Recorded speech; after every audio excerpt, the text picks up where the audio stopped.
انما ما فيش بطولات افريقيا ما يبقاش فيها مرشح رقم واحد بدون مصر، مع احترامي للجميع.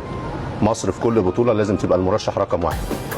عندنا كابتن منتخب من افضل 10 لاعبين على مستوى العالم، عندنا مدير فني على اعلى مستوى، عندنا مجموعه مميزه، فاتمنى ان شاء الله ان احنا نحقق اللقب الثامن.